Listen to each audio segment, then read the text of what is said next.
আসসালামু আলাইকুম সবাইকে। Welcome to our IELTS solve class. So আমরা আগের দিন আমরা করেছিলাম ক্যামব্রিজ 19 এর রিডিং টেস্ট 2। আজকে আমাদের সেটারই কন্টিনিউয়েশন হবে। তার আগে আমরা কিছুক্ষণ অপেক্ষা করি আমাদের ভিউয়ার্স আমাদের সাথে জয়েন করার জন্য। আমরা আর 1-2 মিনিটের মধ্যেই ক্লাস শুরু করব। ততক্ষণ সবাই আমাকে একটু বলেন আপনারা কেমন আছেন, কে কোথা থেকে জয়েন করছেন।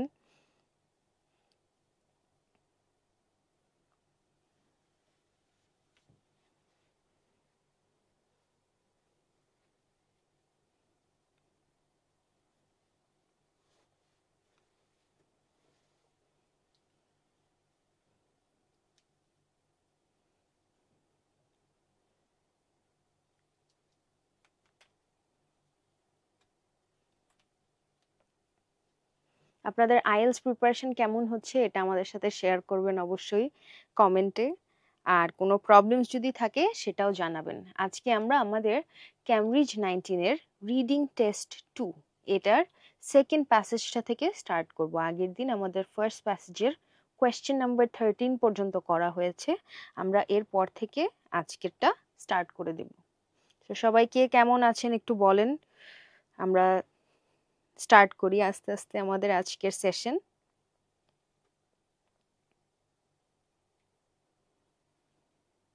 আমাদের সাথে আকিব ভাই জয়েন করেছেন, Akib Rahman. Nice to meet you, nice to see you.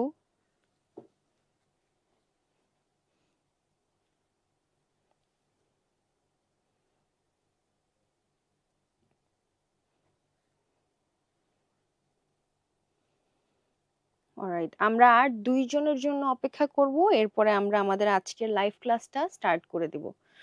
So আপনাদের আইএলস প্রিপারেশন কেমন যাচ্ছে বা আইএলস এর প্রিপারেশন নেওয়ার জন্য কি কি করছেন, প্রতিদিন আপনাদের রুটিনটা কেমন একটু আমাদের সাথে শেয়ার করবেন। আই নো প্রতিদিন পড়ালেখা করতে ভালো লাগে না, কিন্তু তারপরেও কিন্তু একটা কনসিস্টেন্সি মেনটেন করতে হয়, নাহলে কিন্তু জিনিসটা আমাদের অনেকটা অভ্যাস নষ্ট হয়ে যায়। আনন্দ দাস আমাদের সাথে জয়েন করেছেন, অনেকদিন পর আপুর ক্লাস করব। থ্যাংক ইউ সো মাচ এতদিন অধীর আগ্রহে ওয়েট করার জন্য। আমিও অনেক খুশি আপনাদের মাঝে অনেকদিন পরে আসতে পেরে। সো আমরা আজকে আস্তে আস্তে ক্লাসটা স্টার্ট করে দিব আর 1 মিনিটের মধ্যেই। আপনারা সবাই নিজেদের ফ্রেন্ডস অ্যান্ড সবাইকে যারা যারা আইএলস প্রিপারেশন নিচ্ছে তাদের সাথে লাইভটা শেয়ার করে দেন। তাহলে আমাদের লাইভে আজকে আমরা যে ইম্পর্টেন্ট টপিকসগুলো দেখব রিডিং সেকশনের, সেটা যেন তাদেরও মিস না হয়। সিফান মোল্লা কি পড়াবেন আপু আজকে? ওকে সিফান, আমরা অ্যাকচুয়ালি আজকে হলো রিডিং টেস্ট আমাদের যেটা 2 চলতেছিল আগের ক্লাসে, যেহেতু দেখেছেন ক্যামব্রিজ 19 এর রিডিং টেস্ট 2 এর প্যাসেজ 2 থেকে আমরা আজকে স্টার্ট করব। আমাদের আগের দিন প্যাসেজ 1টা সম্পূর্ণ কমপ্লিট হয়েছিল এবং প্যাসেজ 1 এর সাথে যে রেলেভেন্ট কোয়েশ্চেন্সগুলো ছিল 13 নম্বর পর্যন্ত আমরা করে ফেলেছি। আজকে এর পর থেকে আমরা স্টার্ট করব। কেমন আছেন আপনারা সবাই একটু জানাবেন।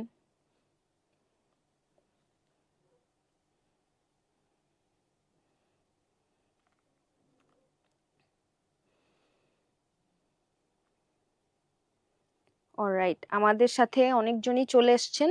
সো আমরা চলেন আজকের ক্লাসটা স্টার্ট করে দিই আর দেরি না করে। আর আপনাদের যত কমেন্ট আছে, যত কোয়েশ্চেন আছে, সবগুলো আমরা একটা একটা করে দেখবো, আনসার করব। আমরা পড়তেও থাকি, গল্পও করতে থাকি, চলেন। সো ক্যামব্রিজ 19 টেস্টের 2 যেটা, সেটাতে আমরা আজকে চলে যাব ডাইরেক্টলি প্যাসেজ 2 তে। সো প্যাসেজ 2 আমাদের কিছু ইম্পর্টেন্ট কোয়েশ্চেন্স ডিল করে। সো কোয়েশ্চেন্সে যাওয়ার আগে আমরা একটু পুরো প্যাসেজটা ভালো মতন নিজেদের আন্ডারস্ট্যান্ডিংটা ক্লিয়ার করে নিই, যাতে আমাদের কোয়েশ্চেন যখন আমরা সলভ করতে যাব তখন যাতে আমাদের প্যাসেজে সমস্যা না হয় বেশি বুঝতে। সো চলেন, আমাদের উপরে দেখেন প্যাসেজে সবসময় একটা জিনিস লেখা থাকবে, you should spend about 20 minutes on questions 14 to 26 which are based on reading passage 2 below। ঠিক আছে? সো আমরা যদি একটু কোয়েশ্চেনগুলোর দিকে ঘুরে আসি তাহলে দেখবেন আমাদের এই যে কোয়েশ্চেন্স 14 to 18, এটাতে কি দেওয়া আছে, reading passage 2 has 6 paragraphs A to F।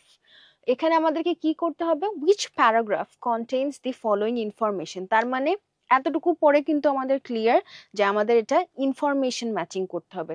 তার মানে ইনফরমেশন ম্যাচিং আর হেডিং ম্যাচিং যখন আমরা করি, এটা আমরা আগের ক্লাসেও কিন্তু বলেছি, আমাদের একটা জিনিস করতে হয়, সেটা কি কখনোই কোয়েশ্চেন্স আগে পড়ার প্রয়োজন নেই, শুধুমাত্র হেডিং ম্যাচিং আর ইনফরমেশন ম্যাচিং এর ক্ষেত্রে।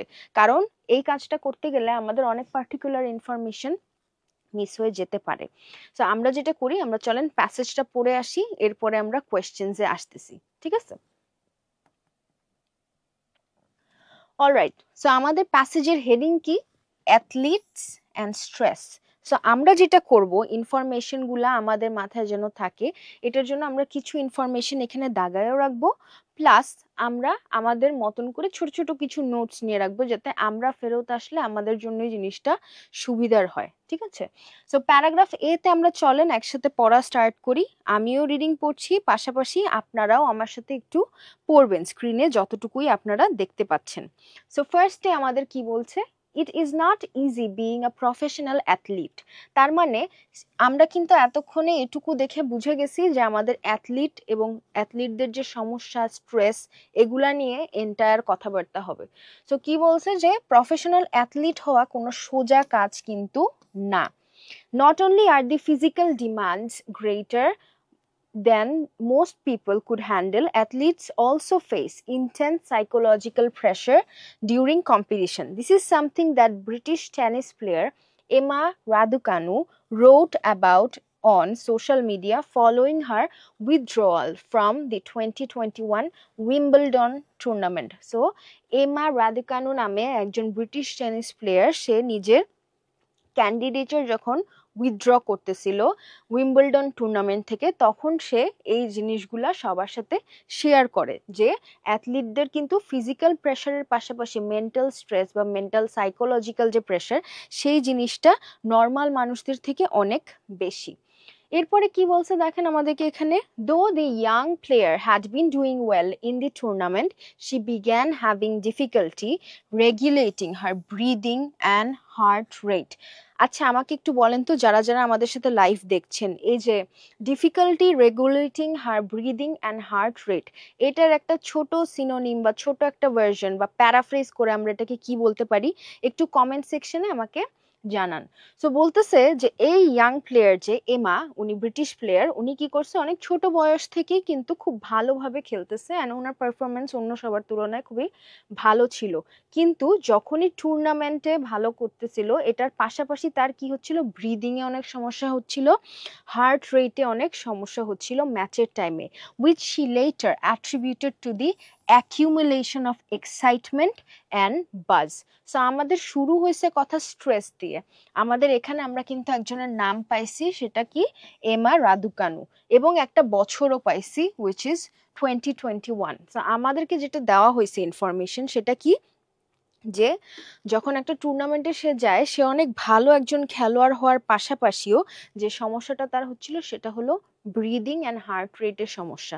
এটাকে আমি যেটা কোয়েশ্চেন করেছিলাম, যে এটাকে আমরা আরেকটু ছোটভাবে প্যারাফ্রেজ করে কি বলতে পারি, আমরা এটাকে আরেকটু সহজ করে বলতে পারি ডিফিকাল্টি ইন রেসপিরেটরি সিস্টেম, অথবা আপনাকে একটু ট্রিকি ভাবে একটু কনফিউজ করার জন্য কিন্তু কোয়েশ্চেনেও এই জিনিসটা থাকতে পারে, সেটা কি বলতে পারে, যে রেসপিরেটরি সিস্টেমে ডিফিকাল্টি অথবা প্রবলেমস, এই ধরনের কথাবার্তা। সো আমাদের প্যারাগ্রাফ এটা পড়া শেষ। এখানে আমরা যে ইনফরমেশনটা পাইলাম প্যারাগ্রাফ এতে, সেটা কি, এমা এবং এমার যে ব্রিদিং প্রবলেমস হচ্ছে, বা এমা নিজে যে চ্যালেঞ্জেস গুলা ফেস করেছে, যে চ্যালেঞ্জেসের জন্য ও আলটিমেটলি খেলা ছেড়ে দিয়েছে, ওই জিনিসটা। সো এমা প্লাস এমার উইথড্রয়ালের পিছনের রিজন, ঠিক আছে? এই দুইটাতে আমরা আবার এখানে পরে আসতেছি। এবার চলেন আমরা প্যারাগ্রাফ বি তে চলে যাই। For athletes some level of performance stress, দেখেন performance stress is almost unavoidable, কোনোভাবেই জিনিসটাকে বাদ দেওয়া যায় না, একদম আনঅ্যাভয়েডেবল লেভেলের স্ট্রেস কিন্তু অ্যাথলিটদের থাকে। But there are many different factors that dictate just how people's minds and bodies respond to stressful events. So এখানে বলা হচ্ছে অনেক ডিফারেন্ট ফ্যাক্টর কাজ করে যে একজন পার্টিকুলার মানুষের বডি বা মাইন্ড একটা পার্টিকুলার স্ট্রেসের প্রতি কিভাবে রেসপন্ড করবে। আপনি একভাবে একটা স্ট্রেসের প্রতি রেসপন্ড করবেন, আপনার ফ্রেন্ড বা বন্ধু যে আশেপাশে যারা আছে তারা হয়তো বা জিনিসটাকে ডিফারেন্ট ভাবে হ্যান্ডেল করবে। এই কথাটাই এই সেন্টেন্সে বলতেছে। Typically stress is the result of an exchange between two factors. আমরা এই টু ফ্যাক্টরসটাকে একটু দাগায় রাখি পরে যাতে আমাদের সুবিধা হয়। Demands and resources. সো দুইটা ফ্যাক্টরের উপর ডিপেন্ড করতেছে এই স্ট্রেসটা কিভাবে আসে। সেটা কি, একটা হলো ডিমান্ডস, একটা রিসোর্সেস। আপনাদের কারো যদি কোনো কোয়েশ্চেন থাকে অবশ্যই কিন্তু আমাকে কমেন্টে জানাবেন। An athlete may feel stressed about an event if they feel the demands on them are greater than they can handle. স্বাভাবিকভাবেই স্ট্রেসফুল হয়ে যাবে একজন অ্যাথলিট যদি সে বুঝতে পারে যে তার উপরে ডিমান্ডটা অনেক বেশি, অ্যাজ ইন তার কাছ থেকে অনেক বেশি কিছু এক্সপেক্ট করা হচ্ছে। These demands include the high level of physical and mental effort required to succeed, and also the athletes' concerns about the difficulty of the event, their chance of succeeding, or any potential dangers such as injury. তার মানে এই athlete যে তার কিন্তু একসাথে অনেক জিনিস চিন্তা করতে হচ্ছে। সেটা কি, যে ফিজিক্যাল অ্যান্ড মেন্টাল এফোর্ট দেওয়ার পাশাপাশি তার ডিমান্ডটা সে এক্সপেকটেশনটা ম্যাচ করতে পারবে কিনা, পাশাপাশি আরেকটা জিনিস কি যে তার নিজের কোনো ক্ষতি হবে কিনা এই এন্টায়ার প্রসেসের মধ্যে, অ্যাজ ইন কোনো ইনজুরি হবে কিনা। Resources on the other hand, দেখেন ফার্স্টে ডিমান্ডস কথাটা বলে কিন্তু ডিমান্ডের এক্সপ্লেনেশন দিছে, ঠিক আছে, এরপরে রিসোর্সেসের এক্সপ্লেনেশন দিবে। এখানে কিন্তু আমাদের এখনো অন্য কোনো ইনফরমেশন আসে না। এই যে ডিমান্ডস অ্যান্ড রিসোর্সেস এটারই কিন্তু একটা কন্টিনিউয়েশন বা এক্সপ্লেনেশন চলতেছে। সো দেখেন রিসোর্সেস এর সময় কি বলে, resources on the other hand are a person's ability to cope with this demands. So demands হলো ওই মানুষটার উপর এক্সপেকটেশনস, এন্ড রিসোর্স হলো ওই মানুষটা ওই এক্সপেকটেশনগুলোর সাথে কিভাবে ডিল করবে। These include factors such as the competitor's degree of confidence, how much they believe they can control the situation's outcome, and whether they are looking forward to the event or not. So এই মানুষটার confidence আছে কিনা, সে কি আদৌ এই সিচুয়েশনটার অংশ হতে চাচ্ছে কিনা, এবং সে এটা সিচুয়েশনটা কন্ট্রোল করতে পারবে কিনা যদি এই সিচুয়েশনের কোনো আউটকাম আসে। সো এই পুরা প্যারাগ্রাফটা কিন্তু আমাদের এই যে পারফরমেন্স স্ট্রেস এই জিনিসটা নিয়ে কিন্তু আমাদেরকে একটা আইডিয়া দিল যে পারফরমেন্স স্ট্রেসের পাশাপাশি আমাদের কি কি কারণে এই স্ট্রেসটা একজন অ্যাথলিটের উপরে আসতেছে, ঠিক আছে। এরপরে আমরা চলেন যাই প্যারাগ্রাফ সিতে। প্যারাগ্রাফ সিতে যাওয়ার পড়া শেষ হলে আমরা একটু কমেন্টে আপনাদের যা যা কোয়েশ্চেন আছে ওগুলো আমরা একটু ডিল করব। Alright, so paragraph C, each new demand or change in circumstances affects whether a person responds positively or negatively to stress. So এখানে বলতেছে যে এই প্রত্যেকটা ডিমান্ড, প্রত্যেকটা নতুন ডিমান্ড বা চেঞ্জ কি করে, সিচুয়েশনাল যে চেঞ্জগুলা সেগুলো একটা মানুষের উপরে ইম্প্যাক্ট ফেলে বা একটা মানুষের উপরে কিন্তু অ্যাকচুয়ালি ইনফ্লুয়েন্স নিয়ে আসে যে সে ওই মানুষটা ওই জিনিসটার প্রতি কি পজিটিভলি রিয়াক্ট করবে নাকি নেগেটিভলি রিয়াক্ট করবে। Typically, the more resources a person feels they have in handling the situation, the more positive their stress response is. তার মানে দেখেন একটা মানুষ একটা সিচুয়েশন কত ভালোভাবে হ্যান্ডেল করতে পারবে সেটা কিন্তু ডিপেন্ড করতেছে সেই মানুষটার রিসোর্সের উপরে অ্যাক্সেস কতটুকু আছে এই জিনিসটার উপর। রিসোর্সের উপরে যদি অ্যাক্সেস বেশি থাকে তাহলে সে কিন্তু পজিটিভলি পুরো জিনিসটা হ্যান্ডেল করতে পারবে। This positive stress response is called a challenge state, ঠিক আছে। So challenge state এখানে আমরা একটা নাম পাইলাম আলাদা, আমরা এটা দাগায় রাখি। But should the person feel there are too many demands placed on them, the more likely they are to experience a negative stress response known as a threat state. So দেখেন আমাদের এখানে যে পজিটিভ আর negative যে কথাটা বলছিল, পজিটিভের কাছে নিয়ে আসতেছে কোনটাকে, চ্যালেঞ্জ স্টেট যেটা, ঠিক আছে, অ্যান্ড নেগেটিভ যেটা, নেগেটিভের কাছে নিয়ে আসলো কোনটাকে, থ্রেট স্টেট। বলতেছে একটা মানুষ সিচুয়েশনের উপর ডিপেন্ড করে এবং রিসোর্সেস যেগুলো অ্যাভেলেবল আছে সেটার উপর ডিপেন্ড করে আমাদের কিন্তু দুইটা সিচুয়েশনে চলে যেতে পারে। একটা মানুষের অবস্থা হতে পারে চ্যালেঞ্জ স্টেট, যেখানে সে সবকিছু পজিটিভলি নিবে কারণ সে জানে যে তার কাছে এনাফ রিসোর্সেস অ্যাভেলেবল আছে। আর আরেকটা হলো থ্রেট স্টেট, যখন সে জানে যে তার কাছে এনাফ রিসোর্সেস নাই। Research shows that the challenge states lead to good performance, positive, while threat states lead to poorer performance, negative. So in Emma Raducanu's case, আবার ঘুরে কিন্তু 1 নম্বর প্যাসেজে আমরা যেটা প্যারাগ্রাফে যেটা পড়লাম, এমা রাদুকানু ওই কেসটায় ফেরত যাচ্ছে এবং বলতেছে কি, a much larger audience, higher expectation and facing a more skillful opponent may all have led her to feel there were greater demands being placed on her at Wimbledon, but she did not have the resources to tackle them. তার মানে এমা রাদুকানুর কেসটা যদি আমরা তাকাই, এমা রাদুকানুর মনে হয়েছিল ওর উপরে expectations অনেক, ওর থেকে ডিমান্ডস অনেক, কিন্তু ওর কাছে এনাফ রিসোর্সেস নেই যেগুলো দিয়ে সেই সিচুয়েশনটাকে ট্যাকল করতে পারবে।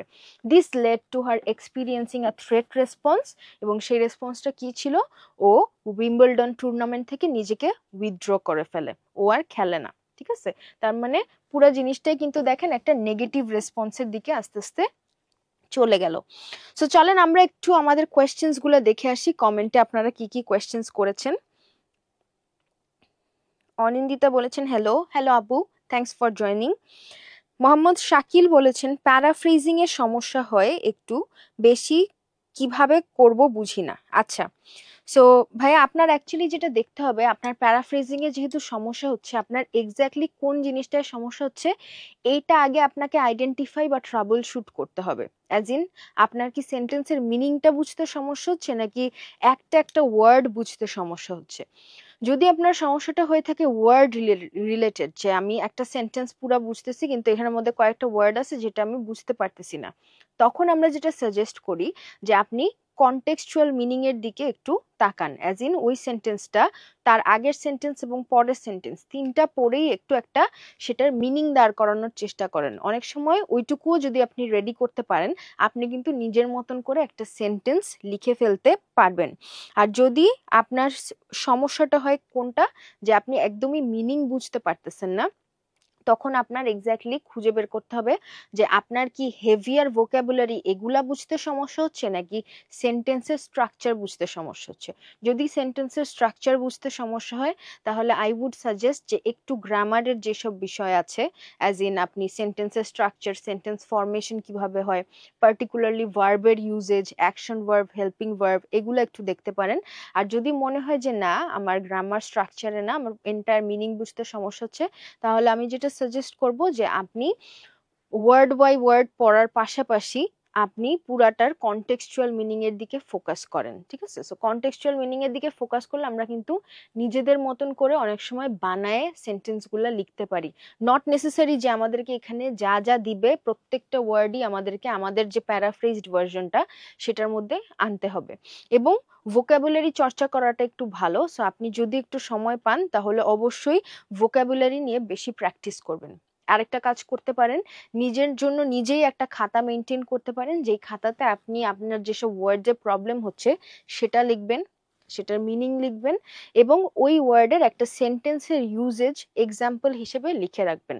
আরেকটা করতে পারেন, সেন্টেন্সের ইউজেজ না লিখে কয়েকটা ভোকাবুলারি অ্যাজ ইন সিনোনিম, ওই ওয়ার্ডের সিনোনিমগুলো আপনি পাশের ঘরে লিখে রাখতে পারেন। তাহলে আপনি একটা ইংলিশ ওয়ার্ডের এগেনস্টে 4টা বা 5টা ওয়ার্ড কিন্তু অটোমেটিকলি শিখে ফেলতে পারবেন। আর কোনো যদি সমস্যা হয় একটু কমেন্টে শেয়ার করবেন। একজন আপু প্রশ্ন করেছেন, আপু আগে কি প্যাসেজ পড়বো নাকি কোয়েশ্চেন পড়বো? সো এটা অ্যাকচুয়ালি ডিপেন্ড করে কোয়েশ্চেন টাইপের উপর। যেমন আমরা হেডিং ম্যাচিং, ইনফরমেশন ম্যাচিং এর ক্ষেত্রে কখনোই আগে কোয়েশ্চেন পড়তে যাব না। বাকি সব ক্ষেত্রে কিন্তু আমরা ইউজুয়ালি কোয়েশ্চেন আগে পড়ি, রাইট? কিন্তু আমরা এই হেডিং ম্যাচিং আর ইনফরমেশন ম্যাচিং এর ক্ষেত্রে আমরা আগে প্যাসেজটা পড়ে নিব, আমাদের আন্ডারস্ট্যান্ডিং যাতে ক্লিয়ার থাকে, এরপরে আমাদের জন্য উত্তর খুঁজে বের করতে ইজিয়ার হয়ে যায় এমনিতেও।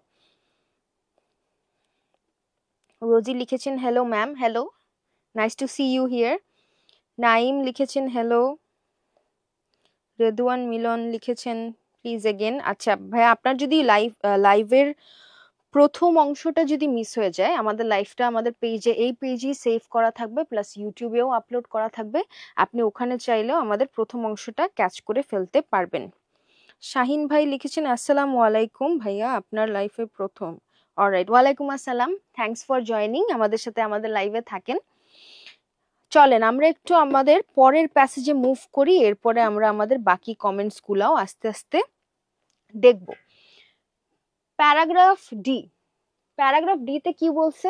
Our challenge and threat responses essentially influence how our body responds to stressful situations, as both affect the production of adrenaline and cortisol, also known as stress hormones. আমরা এগুলো একটু দাগায় রাখবো যখন আমরা পড়তে থাকবো, যাতে আমরা পরে এই ওয়ার্ডস গুলাকে আমাদের জন্যই, আমাদের যদি আমরা স্টাম্বল আপন করি তাহলে যেন আমরা ইউজ করতে পারি। তো দেখেন আমাদেরকে কি বলছে, যে যখন আমরা একটা চ্যালেঞ্জের সম্মুখীন হই বা একটা থ্রেটের সম্মুখীন হই, তখন সেটাকে রেসপন্স করার জন্য আমাদের বডি কিন্তু রিয়্যাক্ট করে, এবং আমাদের বডি বিভিন্ন হরমোন রিলিজ করে, যেগুলোকে স্ট্রেস হরমোন বলা হয়। স্ট্রেস হরমোনের দুইটা উদাহরণ দেওয়া আছে এখানে, যে অ্যাড্রেনালিন আর একটা কর্টিসল।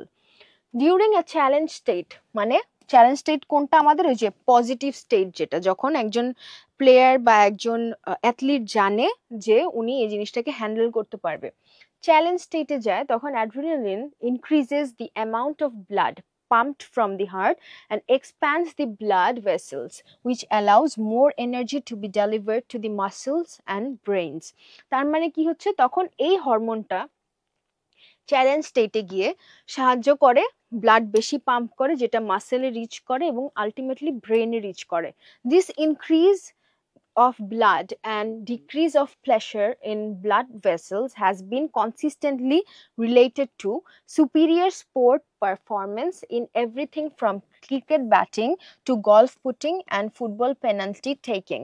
তার মানে বলতেছে কি, এই অ্যাড্রিনালিন যেটা, সেটা আমাদের সুপিরিয়র স্পোর্টস পারফরমেন্সের সাথে রিলেটেড। তার মানে আপনি যেই গেমেই থাকেন না কেন, আপনার পারফরমেন্স বেটার হইতে বাধ্য। But during a threat state, এই দেখেন আমাদের নেগেটিভ স্টেটের কথা কিন্তু এখন আস্তে আস্তে বলতেছে, যে থ্রেট স্টেটে যখন একটা মানুষ যায়, cortisol inhibits the positive effect of adrenaline. Inhibit শব্দটার সিনোনিম আমাকে একটু কমেন্টে জানাবেন, দেখি আপনারা ইনহিবিটের সিনোনিম খুঁজে বের করতে পারেন নাকি। Cortisol inhibits the positive effect of adrenaline, resulting in tighter blood vessels, higher blood pressure, and slower psychological responses, and a faster heart rate. পরেই বোঝা যাচ্ছে যে একটা খারাপ অবস্থা ক্রিয়েট হয়ে যাচ্ছে। সো কর্টিসল কি করে? কর্টিসল এতক্ষণের যে পজিটিভ ইম্প্যাক্টগুলো, ওগুলাকে আটকায় দেয়, এবং আটকায় কি করে, ও খুবই ভয়ঙ্কর একটা সিচুয়েশন ক্রিয়েট করে। ব্লাড ভেসেলস অনেক টাইটার হয়ে যায়, হায়ার ব্লাড প্রেশার বেড়ে যায়, এবং আমাদের সাইকোলজিক্যাল রেসপন্স যেটা, সেটা কিন্তু স্লোয়ার হয়ে যায়, হার্ট রেট আমাদের ফাস্টার হয়ে যায়। In short, a threat state makes people more anxious. এইটুকু পড়লেই বোঝা যাচ্ছে যে এটা এভরিথিং নেগেটিভ, ঠিক আছে? থ্রেট স্টেটটা আমাদেরকে আরো বেশি অ্যাংশিয়াস বানায় ফেলতেছে, এবং they make worse decisions and perform more poorly. In tennis players, cortisol has been associated with more unsuccessful serves and greater anxiety. তার মানে টেনিস প্লেয়ার, আমরা শুরু থেকে কিন্তু টেনিস নিয়ে এক্সাম্পল দেখতেছি, রাইট? এখন বলতেছে কি, কর্টিসল যে জিনিসটা আমাদের টেনিস প্লেয়ারের ক্ষেত্রে কি করে, আনসাকসেসফুল সার্ভস, এই সার্ভস মানে কিন্তু আমাদের যে ভার্ব সার্ভ ওইটা না, ঠিক আছে? এই সার্ভ মানে হলো খেলার মধ্যে যে সার্ভ, অ্যাজ ইন টেনিসের মধ্যে আপনি যখন ওই টেনিস ব্যাটটা দিয়ে বলটাকে মারতেছেন, ওই জিনিসটাকে সার্ভ বলে। আপনারা যারা ব্যাডমিন্টন খেলেন উইন্টারে, ব্যাডমিন্টনেও কিন্তু আমরা যখন হিট করি কর্কটাকে, ওটাকেও কিন্তু সার্ভ বলা হয়, ঠিক আছে? সো আনসাকসেসফুল সার্ভ এবং গ্রেটার অ্যাংজাইটি, এই দুইটা সমস্যা হয়ে যায় টেনিস প্লেয়ারদের ক্ষেত্রে। এরপরে আমাদের আসছে প্যারাগ্রাফ ই। আমাদের আর দুইটা প্যারাগ্রাফ বাকি আছে, এরপরে আমরা চলেন কয়েকটা কোয়েশ্চেনে মুভ করব। একটু দেখে নেই আমাদেরকে এখানে কে কে মেসেজ দিয়েছে। Tasnim Jahan, hello miss. Hello Tasnim, thanks for joining. Ifa তো আমাদের সাথে আছেন, অর্পাও দেখছেন আমাদের সাথে, তারিফুল আছেন, রাইসা আছেন, thank you so much for joining. আর আনন্দিতা লিখেছেন ইনহিবিট মানে হ্যাম্পার, গুড। সো আমরা একটা সিনোনিম কিন্তু পাইলাম, ইনহিবিট, which means হ্যাম্পার। এখন যেহেতু একটা আনসার পেয়ে গেছি, অন্য কেউ একটু চেষ্টা করেন হ্যাম্পারের একটা সিনোনিম আপনি বের করতে পারেন নাকি, এবং আমাকে হ্যাম্পারের একটা সিনোনিম জানাবেন। অলরাইট, ই। দ্যাট সেড, অ্যাংজাইটির টপিক কিন্তু আমাদের এখানে চলে আসছে, right? Anxiety is also a common experience for athletes when they are under pressure. তো বলতেছে অ্যাংজাইটি জিনিসটা খুবই কমন একটা জিনিস অ্যাথলিটদের জন্য। Anxiety can increase heart rate, perspiration, cause heart palpitations, muscle tremors, and shortness of breath, as well as headaches, nausea, stomach pain, weakness, and a desire to escape in more extreme cases. So দুই line ভর্তি খালি everything negative, right? যে anxiety জিনিসটা থেকে কি হয়, আমাদের heart rate বেড়ে যাচ্ছে, আমাদের প্রেশার বাড়তেছে, আমাদের হার্টে পালপিটেশন যে বুক ধরফর করা যে জিনিসটা সেটাও কিন্তু বাড়তেছে, উইকনেস হয়ে যাচ্ছে, ডিজায়ার টু এসকেপ, তার মানে কি পালানোর মতন একটা চিন্তা কিন্তু মাথায় আসতে থাকে, স্বাভাবিক। এটা মানেই কি উইথড্রয়াল কাজ করতেছে একটা মানুষের মধ্যে। Anxiety can also reduce concentration, মনোযোগ কমে যাবে, এবং self control and cause overthinking. So concentration কমে যায়, সেলফ কন্ট্রোল কমে যায়, যেটার জন্য ওভার থিঙ্কিং হয়। আপনাদের মধ্যে অনেকেই, এখানে অনেক স্টুডেন্টই আছেন কিন্তু যে রাত জেগে জেগে সারা রাত জেগে থাকেন, অ্যাকচুয়ালি রাত জেগে আপনারা কি করেন, ওভার থিঙ্কিং করেন। সো জিনিসটা অ্যাংজাইটি থেকেই কিন্তু আসতেছে, এই জন্য বেশি চিন্তা না করে আইএলটিএস প্রিপারেশনটা নিয়ে আইএলটিএসটা আস্তে আস্তে দিয়ে দেন। The intensity with which a person experiences anxiety depends on the demands and resources they have. আবার একই জিনিস একই কথাই বললো যে ওই যে ডিমান্ড অ্যান্ড রিসোর্স, ওই জিনিসটার সাথে কিন্তু আমাদের ইন্টেন্সিটিটা কেমন হবে এই জিনিসটা ডাইরেক্টলি কানেক্টেড। আমরা কি বেশি অ্যানশিয়াস হবো নাকি কম অ্যানশিয়াস হবো, এই জিনিসটা ডিপেন্ড করতেছে রিসোর্সেস এন্ড ডিমান্ডস, এই দুটো জিনিসের উপরে। এরপর কি বলতেছে দেখেন, anxiety may also manifest itself in the form of excitement or nervousness depending on the stress response. anxiety অনেক সময় এক্সাইটমেন্ট অথবা নার্ভাসনেস হিসেবেও কিন্তু নিজেকে উন্মোচিত করতে পারে। Negative stress responses can be damaging to both physical and mental health, and repeated episodes of anxiety coupled with negative responses can increase risk of heart disease and depression.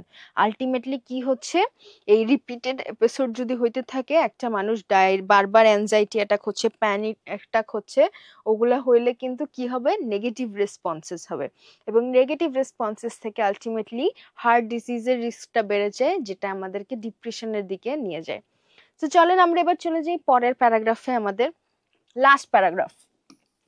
But there are many ways athletes can ensure they respond positively under pressure. এতক্ষণ ধরে কিন্তু আমরা negative রেসপন্সের কথাই মূলত পড়ে আসছি, এখন বলতেছি কি পজিটিভলিও জিনিসটাকে ডিল করা যায়। Positive stress responses can be promoted through the language that they and others, such as coaches or parents, use. তার মানে কি হচ্ছে, পজিটিভ স্ট্রেস রেসপন্স জিনিসটা কিন্তু ল্যাঙ্গুয়েজের উপর অনেক বেশি ডিপেন্ড করে। ল্যাঙ্গুয়েজ কাদের ল্যাঙ্গুয়েজ, কোচ অথবা প্যারেন্টস, অ্যাজ ইন গাইডেন্স যে দিচ্ছে। Psychologists can also help athletes change how they see their psychological responses, such as helping them see a higher heart rate as excitement rather than nervous. So বলতেছে যে সাইকোলজিস্টরাও কিন্তু অ্যাথলিটদেরকে এই ক্ষেত্রে help করতে পারে। সেটা কি, যে নার্ভাস না হয়ে এটা বলা যে তুমি অ্যাকচুয়ালি এক্সাইটেড, ঠিক আছে, এভাবে করে আস্তে আস্তে হ্যান্ডেল করা জিনিসটাকে। Developing psychological skills such as visualisation, দেখেন এখন কিন্তু একটু একটু করে আমাদেরকে এক্সাম্পল দিচ্ছে যে কি টাইপের স্ট্র্যাটেজি ইউজ করা যেতে পারে। একটা পাইলাম ভিজুয়ালাইজেশন বললো আমাদেরকে, can also help decrease physiological responses to threat. So আমরা কিন্তু অলরেডি ল্যাঙ্গুয়েজের কথাটা কিন্তু প্রথমে বলছে, ইউজ অফ ল্যাঙ্গুয়েজ, এটাকেই আমরা 1 কাউন্ট করতে পারি, ভিজুয়ালাইজেশন ইজ 2। এরপরে কি বলতেছে, visualisation may involve the athlete recreating a mental picture of a time when they performed well or picturing themselves doing well in the future. So visualizationটা মানে কি, চিন্তা করা যে একজন অ্যাথলিট কখন অনেক ভালো পারফর্ম করছিল এই জিনিসটার উপরে ডিপেন্ড করে আস্তে আস্তে কিন্তু দেখা যায় যে একটা পজিটিভ ইনফোর্সমেন্ট কাজ করে, ঠিক আছে। এরপরে this can help create a feeling of control over the stressful event. So এভাবে করে আস্তে আস্তে স্ট্রেসফুল ইভেন্টের উপরে কিন্তু ওই অ্যাথলিটটা কন্ট্রোল নিয়ে আসতে পারে। এরপরে রিক্রিয়েটিং কম্পিটিটিভ প্রেশার ডিউরিং, আরেকটা কি বললো, এই যে ভিজুয়ালাইজেশনের পরে আমাদের 3 আসতেছে কি কম্পিটিটিভ প্রেশার, এটাকে ক্রিয়েট করা। During training can also help athletes learn how to drill with stress. তার মানে কি বলছে, স্ট্রেসকে ড্রিল করার জন্য অনেক সময় এই কম্পিটিটিভ প্রেশারটা ট্রেনিং এর টাইমে ক্রিয়েট করা যায়। মানে এমন একটা সিচুয়েশনে ফেলবে যে আপনার মনে হবে এইটাই আপনার final match. An example of this might be scoring athletes against their peers to create a sense of competition. তার মানে একটা মানুষের মধ্যে এই কম্পিটিশনের সেন্সটাকে বানানো বা তুলে ধরা, যে না তোমাকে তোমার পিয়ার্সদের সাথে বা তোমার ফেলো যে প্লেয়ার্স আছে ওদের সাথে কিন্তু কম্পিট করতে হবে, তুমি কিন্তু বাকিদের তুলনায় কম ভালো করতেছো বা বেশি ভালো করতেছো, এরকম বলে বলে আস্তে আস্তে ওই মানুষটাকে একটু এনকারেজ করা। This would increase the demands which players experience compare to a normal training session while still allowing them to practice coping with stress. So this marks the end of reading our passage. So আমাদের passage পড়াটা কিন্তু হয়ে গেল। আমরা এখন আসেন চলেন আমাদের আস্তে আস্তে কোয়েশ্চেন্স গুলায় মুভ করি। তার আগে একটু আপনাদের কোয়েশ্চেন্স গুলা দেখে আসি। একজন আপু লিখেছেন, আপু ওভার থিঙ্কিং কমাইছেন কিভাবে? অলরাইট, ওভার থিঙ্কিং এমন একটা জিনিস, এটা অ্যাকচুয়ালি কমানো যায় না। সো আমি যেটা চিন্তা করি সেটা হলো দি only way out is through. So কোনো জিনিস আপনার যদি সলভ করতে হয় ওটা আপনার সলভ করতেই হবে আলটিমেটলি, আজকে হোক কালকে হোক। সো ওই জিনিসটা একবারে যদি আপনি সলভ করে দেন আপনার জন্য একটা টেনশন শেষ। So this is how I function. এখন এই জিনিসটা হলো খুবই সাবজেক্টিভ, সো এটা আপনার নিজেরই খুঁজে বের করতে হবে আলটিমেটলি যে কিভাবে আপনি এই জিনিসটা নিজের জন্য সলভ করতে পারেন। আর বেশি সমস্যা হইলে you can always get help. Alright, Rasel ভাইয়া লিখেছেন, একসাথে সবগুলো প্যাসেজ না পড়ে একটা প্যাসেজ পড়ে তারপর সেটার সাথে কোনটা ম্যাচ করে তো আইডেন্টিফাই করা মনে হয় বেটার। এভাবে একসাথে সবগুলো পড়লে তো ভুল যাওয়ার চান্স থাকে আই থিঙ্ক। এই ব্যাপারে একটু বলুন, সবগুলো প্যাসেজ একসাথে পড়বো নাকি একটু একটা পড়ে সমাধান করব? অলরাইট, রাসেল ভাই মনে হয় একটু পরে জয়েন করেছেন। আমরা যেটা বলছিলাম যে আপনি যে প্রশ্নটা করছেন এটা খুবই সুন্দর প্রশ্ন, কারণ সবগুলা প্যাসেজ আপনি যদি একটা প্যাসেজ পড়ে একটা কোয়েশ্চেন সলভ করতে যান, ইউ নেভার নো যে এই কোয়েশ্চেনটা কি আমাদের প্যারাগ্রাফ এ কে রিপ্রেজেন্ট করে নাকি না। হয়তোবা এমন আছে যে এই কোয়েশ্চেনটা আমাদের প্যারাগ্রাফ সি এর সাথে ম্যাচ করে, তখন আপনার কি হবে, আপনি প্যারাগ্রাফ এ পড়ে ওই কোয়েশ্চেনটা রিলেটেড কোনো কিছু, ওই প্যারাগ্রাফ রিলেটেড কিছু যদি খুঁজে না পান তখন কিন্তু আপনি কোয়েশ্চেন দেখে বা এক্সামিনেশনের হলেই কিন্তু কনফিউজড হয়ে যাবেন। এই জন্য আমরা যেটা সাজেস্ট করি পার্টিকুলারলি হেডিং ম্যাচিং আর ইনফরমেশন ম্যাচিং এর ক্ষেত্রে, প্রত্যেকটা টপিক আমরা যখন পড়তেছি আমরা এই যে ছোট ছোট করে মার্ক করে নিব এবং কিছু ছোট নোটস নিয়ে রাখবো নিজেদের বুঝার জন্য। প্রত্যেকটা জায়গায় কিন্তু আমরা ছোট ছোট করে নোটস নিছি, যাতে করে আমরা যখন ফেরত আসবো তখন যাতে আমাদের মনে থাকে যে আমরা এই জিনিসটা এক্স্যাক্টলি কোথায় পড়ছিলাম।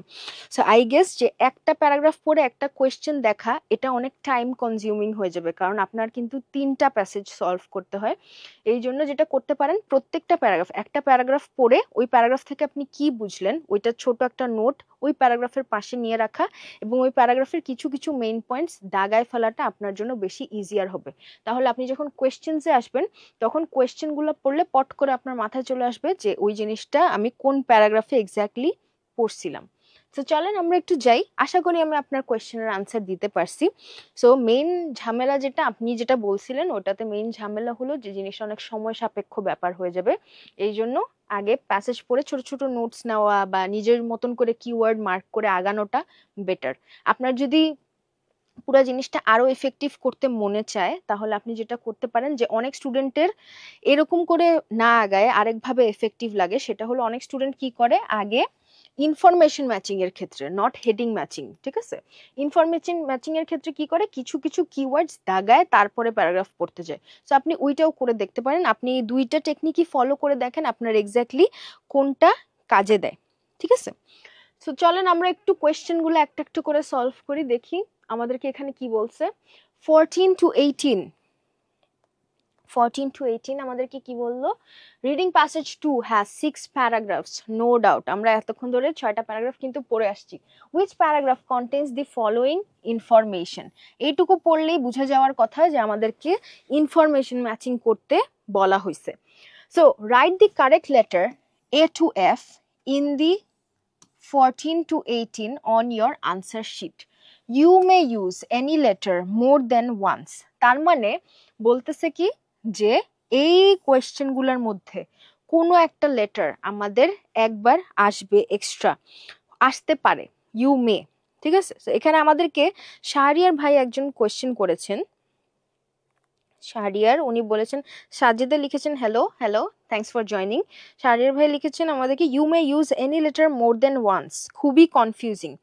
অলরাইট, সো কনফিউজিং হওয়াটাই স্বাভাবিক, কারণ এখানে আমাদেরকে কি বলা হয়েছে যে এমনও হইতে পারে যে একটা অপশন একের বেশিতে আসতে পারে, অ্যাজ ইন ধরেন 14 আর 15 দুইটারই আনসার সি, ঠিক আছে, এরকম হইতে পারে। এটা নিয়ে কনফিউজ হওয়ার কিছু নেই, মাথা ঠান্ডা করে পড়েন, বা আরেকটা কাজ করতে পারেন, কিওয়ার্ড মার্ক করে এরপরে আবার মুভ করেন, তাহলে আপনার জন্য ইজি হবে। কিওয়ার্ড মার্কিং করে আগান, আমার মনে হয় যে এইভাবে করে সলভ করাটা একটু ইজিয়ার হয়, ঠিক আছে। কন্টেন্ট ওয়ার্ডগুলা খুঁজা দেখেন, আমরা এখানে আস্তে আস্তে সলভ করি, তাহলে জিনিসটা দেখবেন ইজিয়ার হয়ে গেছে। 14 কি বলছে, reference to 2 chemical compounds which impact on performance.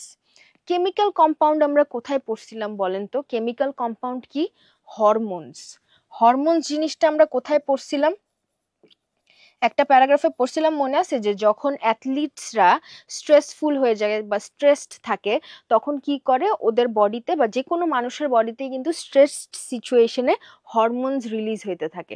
ওই হরমোনসের আমরা দুইটা নাম পড়ছিলাম, একটা কি অ্যাড্রিনালিন আর একটা কোর্টিসল। সো আমরা একটু যদি যাই প্যারাগ্রাফে, সেটা ছিল আমাদের ডিতে, দেখেন আমাদের কিন্তু এই জিনিসটা এখানে মার্ক করা, adrenaline and cortisol also known as stress hormones. এইগুলো আমাদেরকে কি করে, এই স্ট্রেস হরমোনস গুলা কিন্তু আমাদের পারফরমেন্সের উপরেও অনেক সময় ইফেক্ট ফেলে। সো এই যে ক্রিকেট ব্যাটিং বলেন, গলফ পুটিং বলেন, বা যে কোনো ক্ষেত্রেই কিন্তু এই হরমোনগুলো আমাদের উপরে ইফেক্টস আছে। যেমন অ্যাড্রিনালিন এবং কোর্টিসল, এই পুরো প্যারাগ্রাফে এই দুইটা নাম বলার পরে কিন্তু একবার আমাদেরকে দেখানো হয়েছে কিভাবে অ্যাড্রিনালিন আমাদের বডিতে কাজ করে, এরপরে দেখা হয়েছে কিভাবে এই যে কোর্টিসল আমাদের বডিতে কাজ করে। সো আমাদের কেমিক্যাল কম্পাউন্ডস ওয়ালা আনসারটা কোথায় ছিল? এটা ছিল আমাদের অপশন নাম্বার ডি তে। সো 14 এর আনসার হলো ডি। আপনাদের সামনে যদি টেস্ট 2টা খোলা থাকে, আপনারা আমার সাথে সাথেই সলভ করেন বা এই পুরো লাইফটা দেখে নেন, এরপরে নিজে সলভ করতে বসেন, তখন আই গেস আপনার জন্য জিনিসটা অনেক ইজিয়ার হয়ে যাবে। এরপরে 15 examples of strategies for minimising the effects of stress. মনে আছে আমরা একদম লাস্ট প্যারাগ্রাফ, এটার ঠিক আগে আমরা পড়ছিলাম যে পজিটিভলি কিভাবে জিনিসটাকে ডিল করা যায়, কিভাবে স্ট্রেসটাকে কমানো যায়। সো আমরা এই 15-এ দেখেন examples of strategies for minimising এর একটা সিনোনিম কি বলেন তো? রেডিউসিং, ঠিক আছে। তো রেডিউসিং দি ইফেক্টস অফ স্ট্রেস কোথায় আছে আমাদের?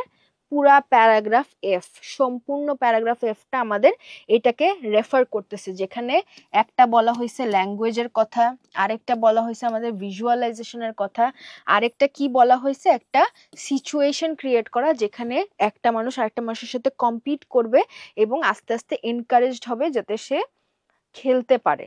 সো আমাদের 15 এর আনসার স্ট্র্যাটেজিস, আমরা 3টা স্ট্র্যাটেজিস কিন্তু একমাত্র এই 6টা প্যারাগ্রাফের মধ্যে একটা জায়গাতেই পাইছি। সো 15 এর আনসার ইজ এফ।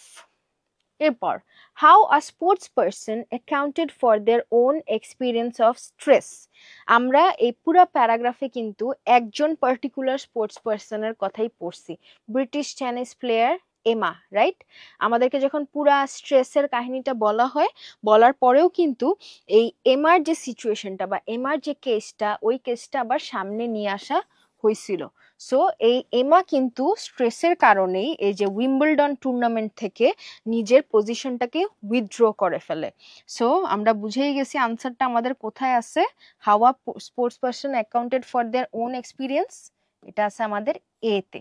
সো 16 এর আনসার আমাদের এ। এরপরে study results indicating links between stress responses and performances. Study results কোথায় ছিল বলেন তো, মনে করেন। স্টাডি রেজাল্টস, আমাদের স্টাডি রেজাল্টস ছিল পার্টিকুলারলি প্যারাগ্রাফ সি তে, যেখানে এই যে দেখেন দুইটা আমরা এখানে ছোট নোটস নিয়েই গেছিলাম, একটা কি চ্যালেঞ্জ স্ট্রেস স্টেট আর একটা হলো থ্রেট স্টেট। এই দুইটা খুঁজে বের করছিল যে রিসার্চাররা কিন্তু এই পুরা জিনিসটাকে স্টাডি করে দেখছে যে একটা মানুষ হয় চ্যালেঞ্জ সিচুয়েশনে চলে যাবে নাহলে থ্রেটেন্ড সিচুয়েশনে চলে যাবে। এরপরেই আমরা কিন্তু এই দেখেন research shows that the challenge states lead to good performance while threat states lead to poorer performance. এটাই আমাদের জন্য কিন্তু এনাফ এভিডেন্স, এই যে একটা মাত্র শব্দ রিসার্চ শোজ। এরপরে এই জিনিসটাকে আরো সলিড করার জন্য কি করছে, এমআর কেসটাই দেখেন, এমআর রাডুকানুস কেস, এই কেসটাও কিন্তু লোকেট করছে ওরা এখানে। তার মানে আমাদের এখানে 17 এর আনসার ইজ সি। লাস্টে আমাদের বাকি থাকে mention of people who can influence how athletes perceive their stress responses. মেনশনটা কোথায় ছিল, ওই যে ল্যাঙ্গুয়েজের উপর ডিপেন্ড করে, একটা মাত্র জায়গাতেই পাইছি coaches or parents, right?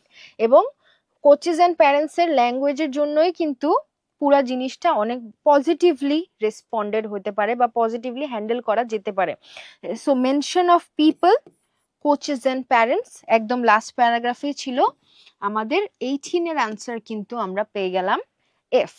So I guess যাদের কাছে একটু যে you may use any letter more than once, এটা একটু কনফিউজিং লাগতেছিল, আই গেস এখন বুঝতে পারছেন যে আমরা কিভাবে আস্তে আস্তে কিওয়ার্ড ধরে ধরে আগাবো, তাহলে আমাদের জন্য ব্যাপারটা অনেকটা ইজিয়ার হয়ে যায়।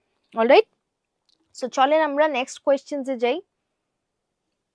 19 to 22 আমরা একটু কোয়েশ্চেন্স দেখে আসি আপনাদের কি কি কোয়েশ্চেন্স। একটা কোয়েশ্চেনই এসেছে, এক একটা রিডিং প্যাসেজ সলভ করতে কতক্ষণ টাইম নিব অ্যাপ্রক্সিমেটলি।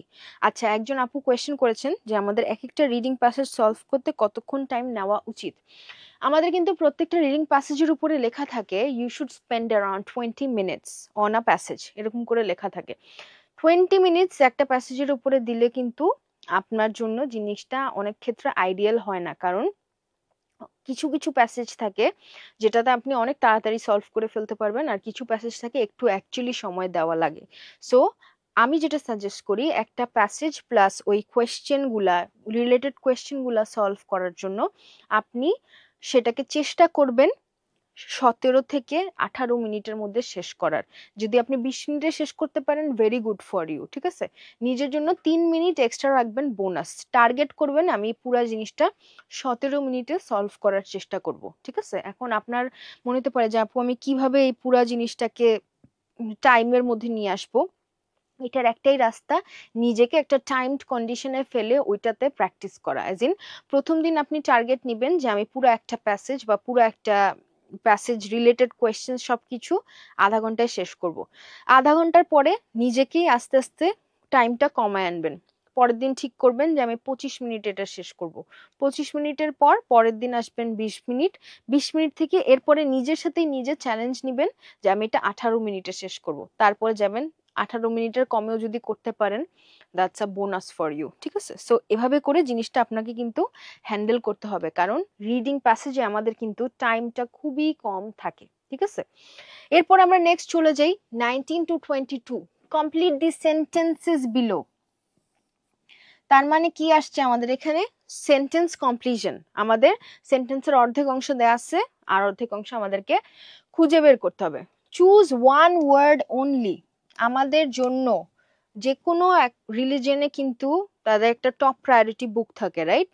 যেমন মুসলমানদের জন্য আছে কোরআন, তারপরে খ্রিস্টানদের জন্য আছে বাইবেলস। আমাদের জন্য এই যে ইনস্ট্রাকশনটা কিন্তু এরকম টপ প্রায়োরিটি রিলেটেড একটা জিনিস থাকবে, যে আমরা আগে দেখবো ইনস্ট্রাকশনে কি দেওয়া আছে, ওয়ান ওয়ার্ড নাকি 2 ওয়ার্ড নাকি 3 ওয়ার্ড। কারণ আপনার আনসার যদি এটার বাইরে চলে যায় তখন কিন্তু আপনার টাস্ক অ্যাচিভমেন্টে নাম্বার কমবে, আলটিমেটলি আপনার ওভারঅল ব্যান্ড স্কোরও কিন্তু কম চলে আসবে, ঠিক আছে? So write your answers in boxes 19 to 22 on your answer sheet. Performance stress involves many demands on the athlete. For example, আমাদেরকে কি বলা হয়েছে, coping with the possible risk of performance stress এই শব্দটা আমরা কিওয়ার্ড হিসেবে দাগাইছিলাম, মনে আছে রাইট? চলেন আমরা একটু দেখে আসি আমরা কোথায় মার্ক করছিলাম এটা। এই দেখেন এখানে কিন্তু মার্ক করা জিনিসটা, রাইট? প্যারাগ্রাফ বি তে কি বলছে আমাদেরকে পারফরমেন্স স্ট্রেসের কথা, যে এই জিনিসটা অনেক আনঅ্যাভয়েডেবল। স্ট্রেস অনেক সময় এক্সচেঞ্জ দুইটা ফ্যাক্টরের উপর ডিপেন্ড করে, demands and resources, and athlete may feel stressed about an event, এবং অনেক সময় তাদের সেটা কিন্তু হ্যান্ডেল করার থেকেও বাইরে চলে যায়, অনেক সময় রিসোর্সেস থাকে না এনাফ।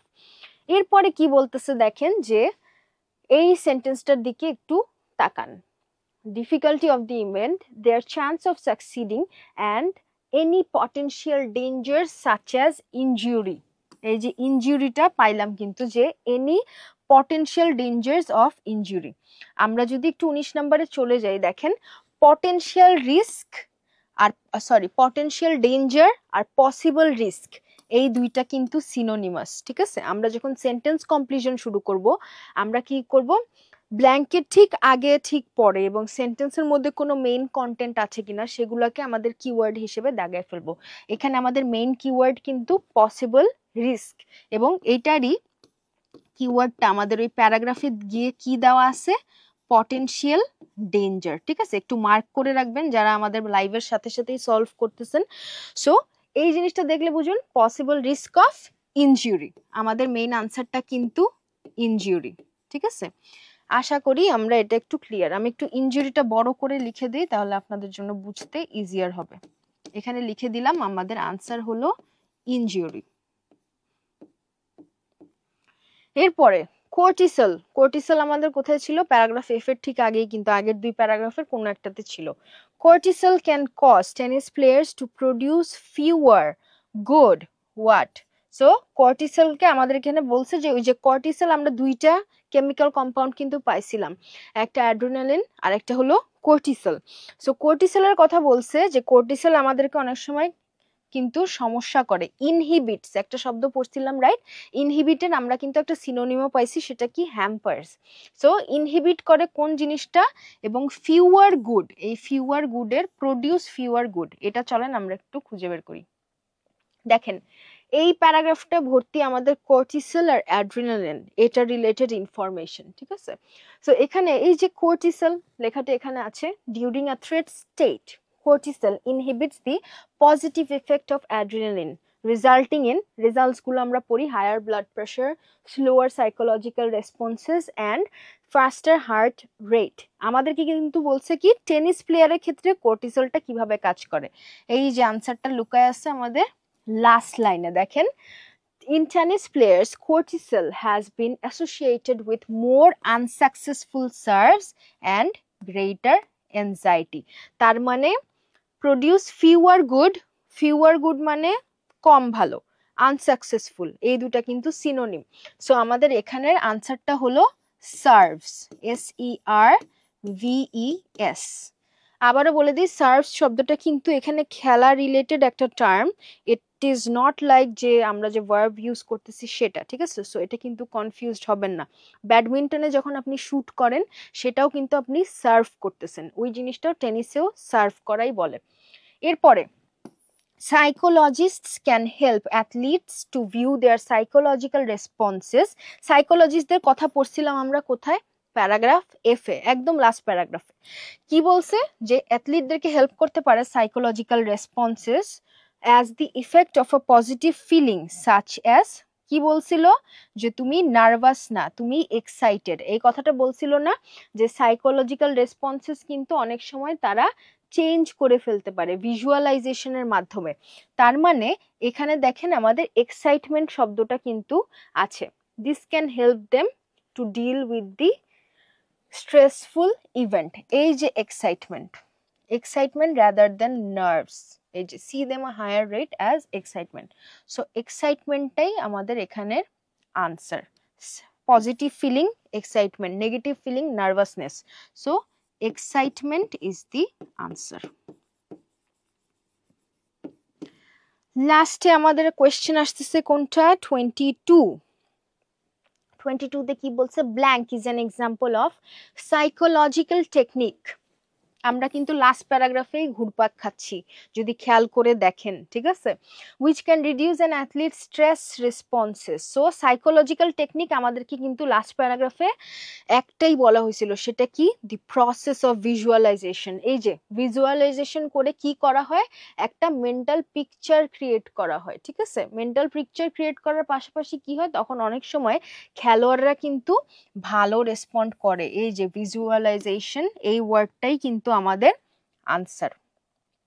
ভিজুয়ালাইজেশন আমি এখানে লিখে দিচ্ছি বড় করে, স্পেলিং যেন ভুল না যায়, একটু দেখবেন। ভিজুয়ালাইজেশন স্পেলিং ভুল গেলে কিন্তু reading a, listening A, writing এ যেদিকেই যান না কেন সব ক্ষেত্রে নাম্বার কমবে। সো স্পেলিং মিস্টেকের অভ্যাস যদি কারো থেকে থাকে একটু চেষ্টা করবেন যাতে কম স্পেলিং মিস্টেক হয়। অলরাইট, আচ্ছা, এরপর আমাদের আসতেছে 23 and 24।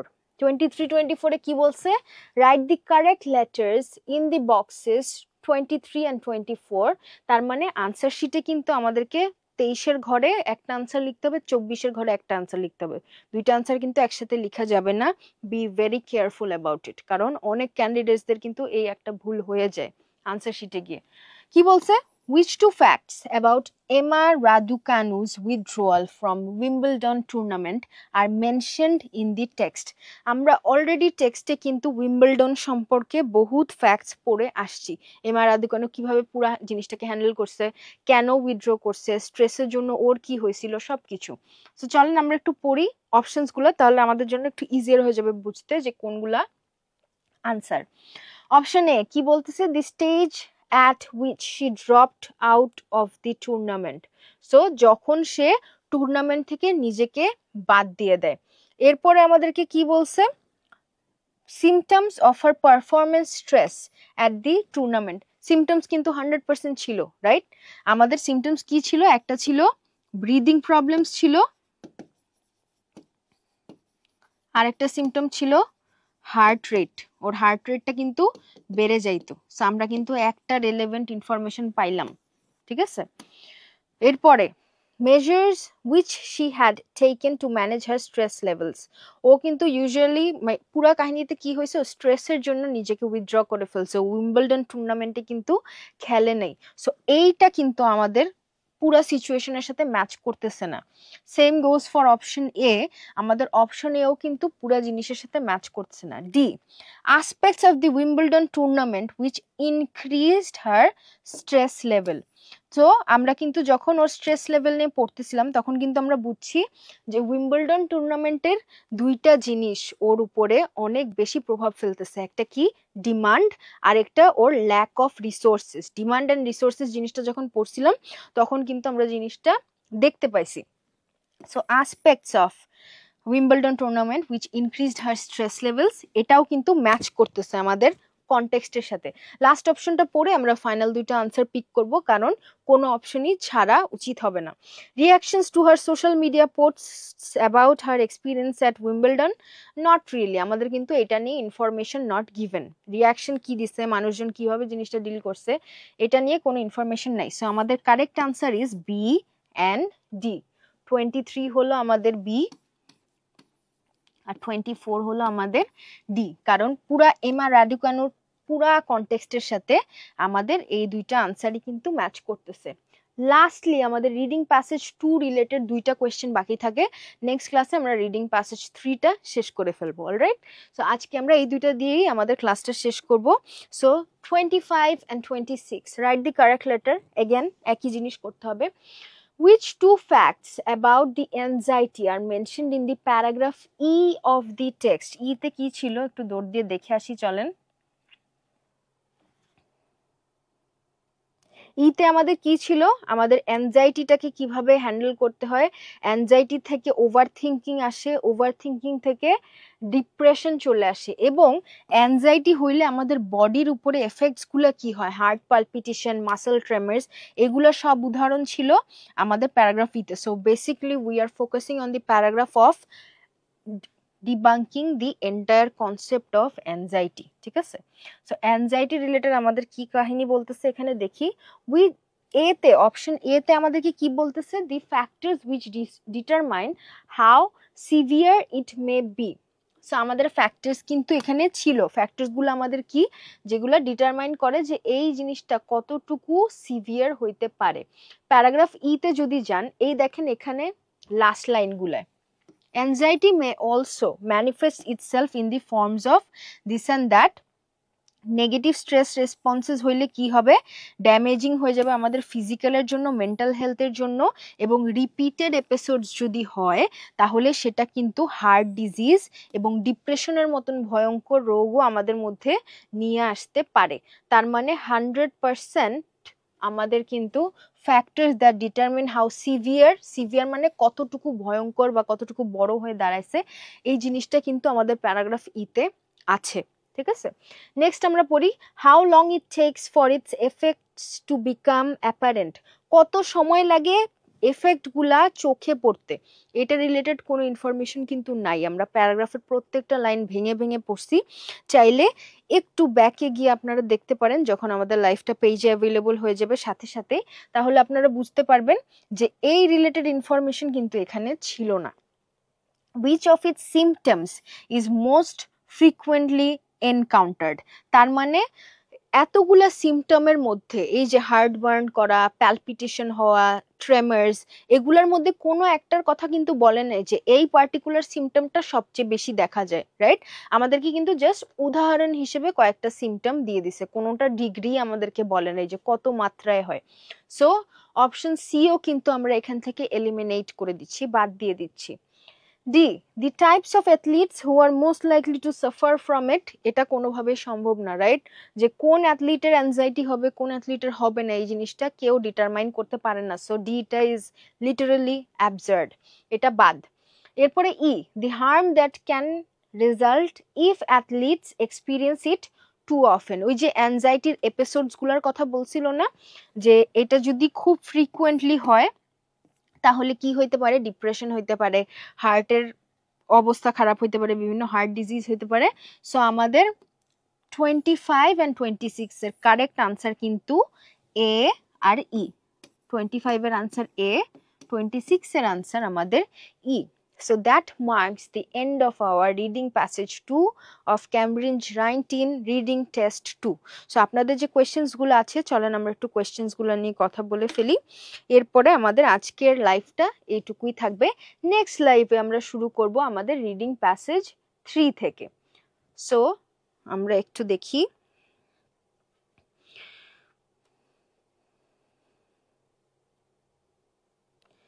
একজন শাহরিয়ার লিখেছেন 9টা প্যাসেজ, 9টা প্যারাগ্রাফ, 5টা কোয়েশ্চেন, সেখানে আবার you may use any letter more than once. I know this is confusing and this is really frightening, but আমাদের প্র্যাকটিস করতে করতে দেখবেন জিনিসটা ইজিয়ার হয়ে গেছে। একটু প্র্যাকটিস করতে বসেন আলাদা করে কোয়েশ্চেন্স বের করে, তাহলে আমার মনে হয় আস্তে আস্তে একটা টাইমে আপনার নিজেরও অভ্যাস হয়ে যাবে, আপনিও আর অবাক হবেন না এই অপশনটা দেখে। অলরাইট, সো আপু অনেকে বলে প্যাসেজ 1 সবচেয়ে ইজি, প্যাসেজ 3 সবচেয়ে হার্ড হয়, এটা কতটুকু সত্যি?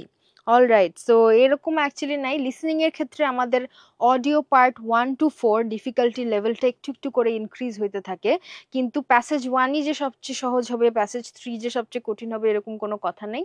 আপনার মেইন কথাটা যেটা ফোকাসটা, সেটা থাকতে হবে আপনার স্ট্র্যাটেজিতে, আপনি কতটুকু স্ট্র্যাটেজিক ভাবে আগাচ্ছেন। আপনি যদি স্ট্র্যাটেজিক্যালি আগান, আপনার জন্য প্যাসেজ 1 হোক, প্যাসেজ 2 হোক বা প্যাসেজ 3 হোক, তিনটাই আপনার জন্য সহজ হবে। অলরাইট, তারেক আজিজ লিখেছেন ক্যামব্রিজ কত? ভাই আমরা হলো আজকে ক্যামব্রিজ 19 এর রিডিং টেস্ট 2 যেটা, সেটার প্যাসেজ 2টা করলাম।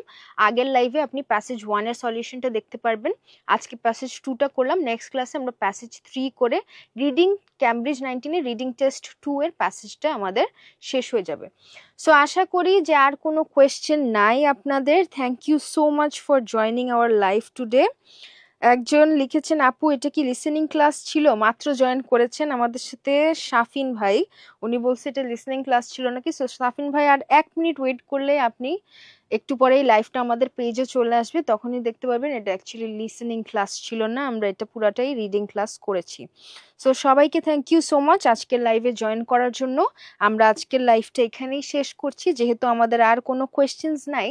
সো দেখা হচ্ছে আমাদের নেক্সট লাইভে। ততদিন পর্যন্ত ভালো থাকবেন। প্রতিদিন আমাদের লাইভ হয় বুধবার এবং শনিবার। সো আজকে যেহেতু ওয়েডনেসডে ছিল, আমরা দেখা করছি আবার শনিবারে। Have a good day.